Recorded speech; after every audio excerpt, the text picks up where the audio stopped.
ladies, and welcome back to a session of A Diary of a Mad Black Mom in collaboration with Coach Al. My last video, we spoke about this amazing person who has changed my life in more ways than one, and her name is Coach Al. She has taught me how to grow spiritually. Funny enough, she's not even in like a pastor or anything, but for some reason she dug in, she got inside me. She coached me into becoming a bit more matured in my thinking, creative in my thoughts, and my ways have become a little bit more interesting. You know, I'm having a lot more fun with myself, and I've actually gotten closer to God as well, thanks to Coach Al. So this is the miracle worker that I've been talking about.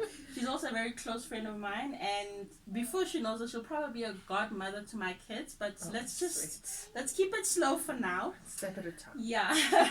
So welcome, Coach Al. Thank you, Beverly. What we're doing today is we are introducing our collaboration between myself and Coach Al. She also has a YouTube page called Yes, Coach Al in Salt and Pepper with 3 R's. 3 R's, yes. So what we're doing here, we are working our way to getting an organization together called SHH, which is SHH. Sacred Healing Haven is what it stands for, but it is SHH.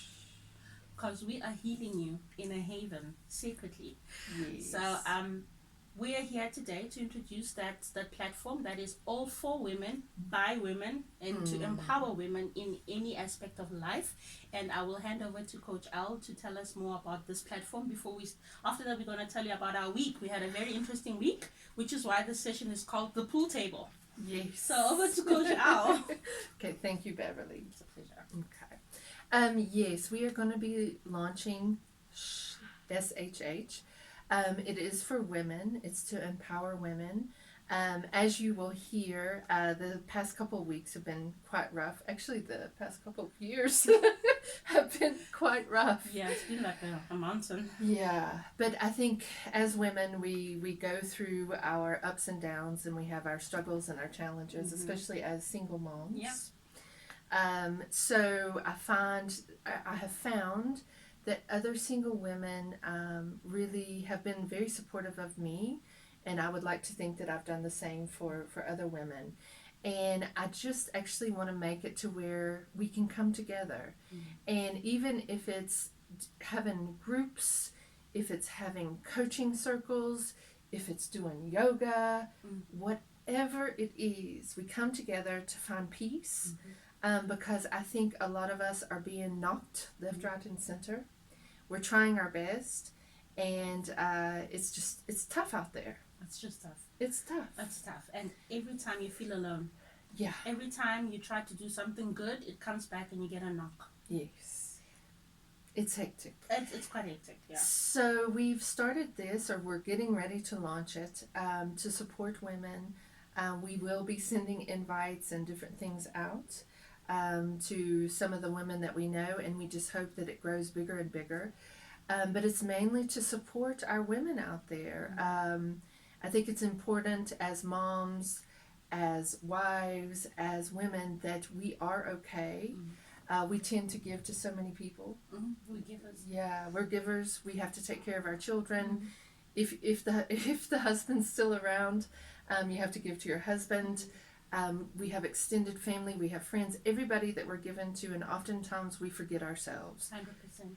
So yeah, this is a platform for us to support each other, to remind each other that it's important that we take care of ourselves. So I'm so excited about what we're getting ready to do. I'm so excited. So an interesting fact is Coach Al is a certified life coach and has also studied psychology in America. So she's actually a certified psychologist. Though she doesn't practice in South Africa as yet. So we are in safe hands. I am going to be training through Coach Al to be a certified life coach myself.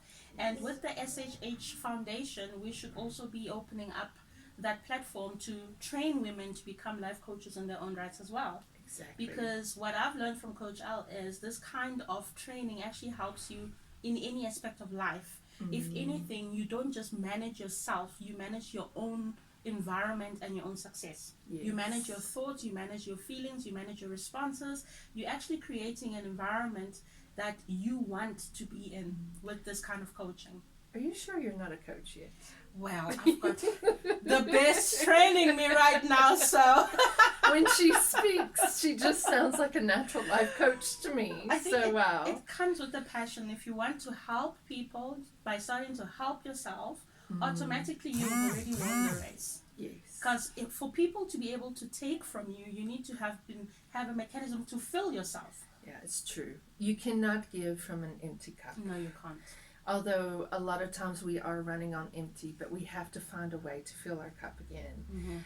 But I think as women, because we're such givers, we struggle with that, and that's why we have to remind each other that it's okay to take care of ourselves. It is okay, and that's what shh is about. It's saying, come and be safe while filling, and we give you the skills to consistently fill.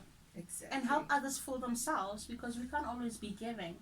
It's so true. Please do look out for our invite and join us. It is beneficial to us as women and to our children as well, whom are girls, even guys. So let's not take this lightly. It's a very exciting space, but a lot of fun and serious as well. Yes. So let's take the serious out of serious. Let's make fun serious and serious fun. And we will have fun. We're gonna have a lot of fun, and trust me, there'll be a lot of wine. So please do come. Beverly and I, we've been through a lot together, and we should sometimes be crying, but we find ourselves laughing. I think now we'll sort of go into our week. Let's go through the week. Yes, it's been a very trying week. So Coach Al and I, look, we've, like every other woman, we've got a very long history of depression. Very long history. Sometimes I feel like I was born depressed. As like, oh, here's a baby. It's like I was just already on antidepressants from a baby. They were putting them in my bottle, like. That's what I think. Because all I've known is depression, and it doesn't matter how you hide it. It always crops up, So, and then you manage it. You learn to live with it. You do all these nice things, and then now I've realized that I'll probably be depressed for the rest of my life. That is just a bad thing to say. But however, the fun story about this week is it's actually about a depressed week. We had the most amazing depressing week ever, where we have indulged so much in the Lord. We have indulged so much in doing good for people, and we found the result of that was that the enemy gets just more powerful. Guys, the enemy hates it when we try to do good for people. Even what we're doing right now, the enemy's probably really pissed off, but it's all good as long as we are helping other people. And we were having a conversation right before we started shooting where I think we have to learn to accept the fact that if you are in the midst of trying to do good, that there is going to be stuff that's going to come your way to knock you. And double the hard. It's going to be like double the hard. And that's why we said that this session is the pool table. The pool table, yes. And the reason is I told her, I feel like, they have the guy that he hits the ball and then and then the balls go like this. But I feel like somebody's really, I'm one of the balls and I've just been knocked and knocked and knocked and knocked. But I think God is actually trying to get me to a certain place. Yeah. In the midst of all of that these hole. knocks. Yeah. It's like that hole is the goal. Yeah. And so I'm being knocked here and knocked there. But eventually I'm going to get to where I'm supposed to be. So I have to somehow just trust the process. You have to stay within the lane. That's the thing. Because if you're not careful and you get knocked, you will succumb to the enemy's, dangle. They're beautiful tactics, hey? You end up being scammed. You end up being heartbroken. You end up even being suicidal because you're away from the goal. Even in pool, there's a game over. That's when you finally get to that position. Yeah. But you going through all these things is because you've identified that is my goal. That's what God wants me to do. And there's always a distraction. Yeah. And that's exactly what we went through this week. Funny enough, separately we went through it, but it was also intertwined. Yes. So, guys, it has been hectic. On Tuesday, we decided that things had been too much, and so we were going to go to church because our church has a service on Tuesdays. So as we're driving, and nobody needs to commit us, okay? Yeah, no, we're still okay. We're okay. We're still alive, but we had a very, very honest talk with each other, and it was a bit scary, but I think it would be more scary if we weren't talking about it. Yeah, it has to come out. And I was telling her how, this is bad, how sometimes I will tell myself, well, I can always kill myself. And it's bad because I find relief in the thought. It's an option. It's an option. It's a long-standing option. It's a long-standing option. And I will actually make it through a day, and I'll be like, okay, well, I had one more day with my kids. Yeah. So thank God for that. But if it really comes to the end, it's an option. And, oh my God, it's scary. It's scary. And you said, when I was crazy enough to admit this to her, then you said... I said, well, Leslie, guess what? I go through the same options every day. I always tell myself that, okay, it's the morning, I'm going to try my best. And if by nighttime it doesn't work out, I still have an option of taking myself out.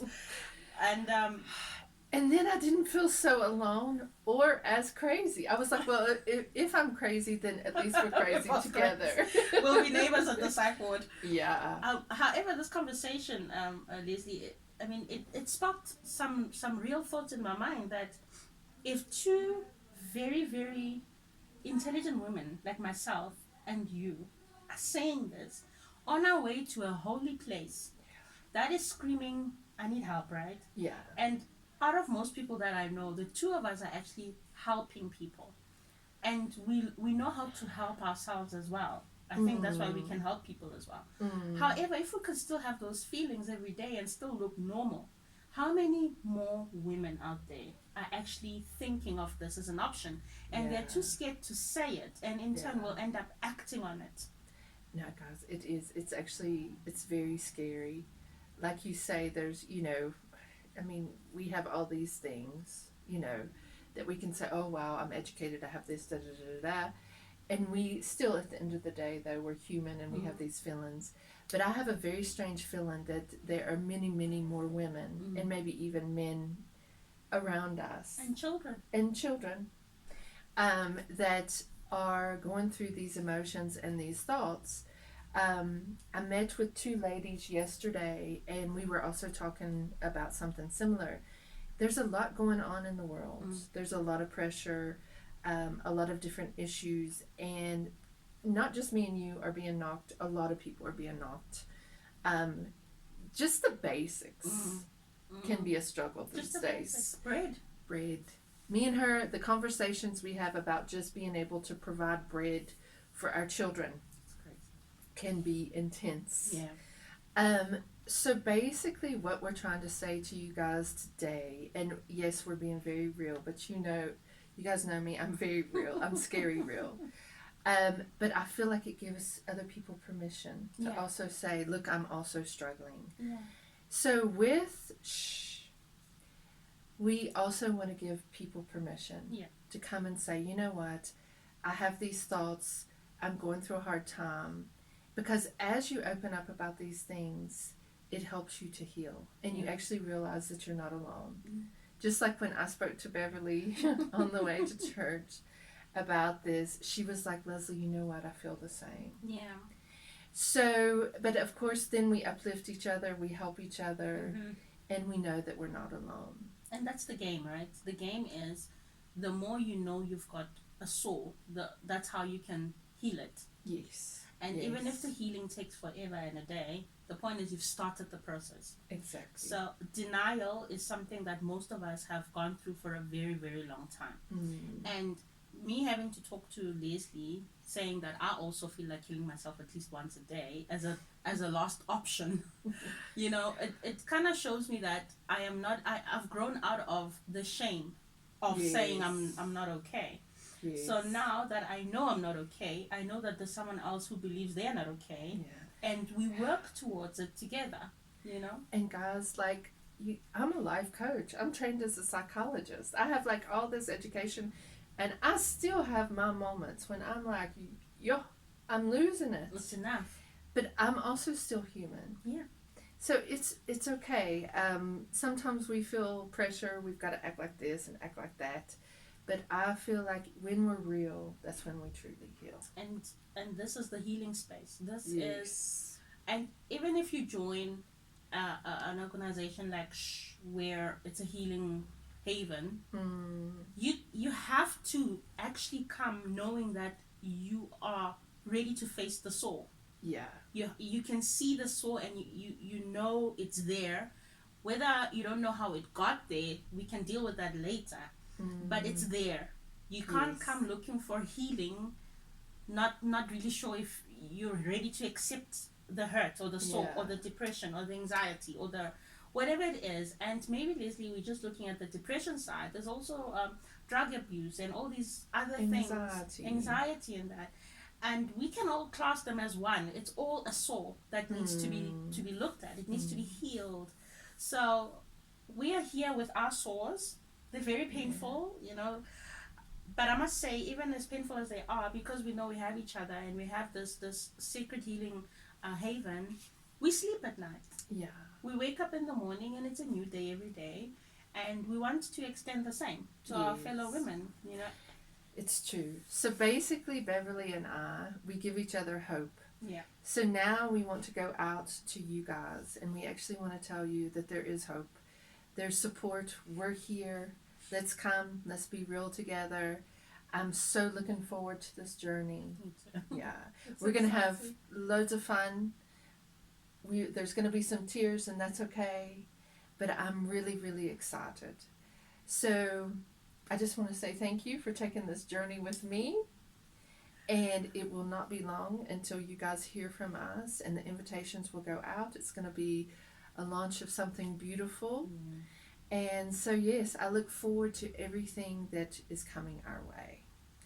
So until next time, take care of yourself, take care of others, and peace. May the healing continue. Thank you.